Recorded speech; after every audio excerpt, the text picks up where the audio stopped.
I want to ask, and this is for both you and Hash, I love everybody's technology, right? And it doesn't matter what you have. You can have a focus band, and I want to see the data. You can have a TrackMan, you can have a Hack Motion.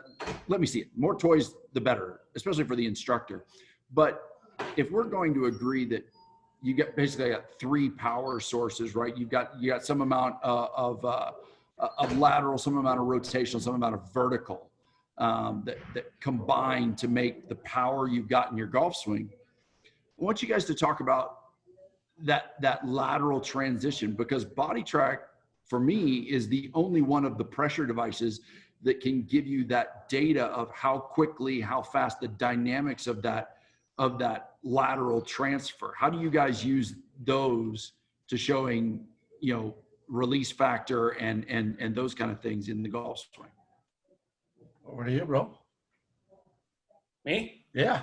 Okay, so ask the question again. I'm sorry. So how are you using the Body Track, since it has the metrics for lateral acceleration, to show using that? Everybody's obsessed with rotational, they're obsessed with the vertical, right? And we get those because those are sexy golf swings, right? Dustin Johnson has an amazingly cool golf swing to watch.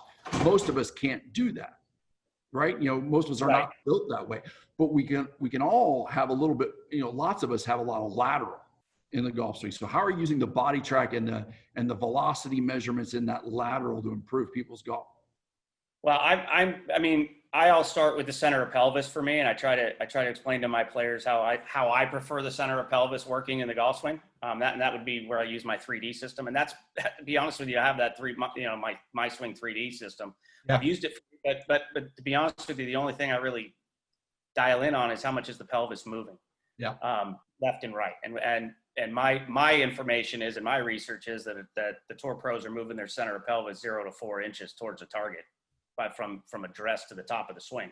So that means to me that there may be a little lateral shift off the ball, but I got a feeling that most of them are starting at 60-40 and shifting to 50-50. So the pelvis really isn't moving much. It seems to be moving off the ball. I speak from personal experience. When I was young, getting taught what I should do, and I'm sure that everybody on this call got taught, we got to shift to the right, shift to the left.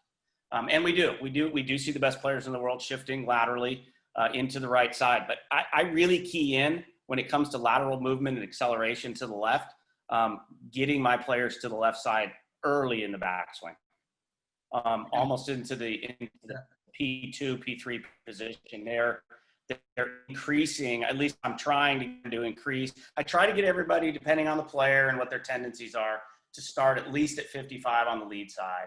Yep. If they shift off the ball a little bit, I know I've still got control a little bit of the center of pelvis in relationship to the ball.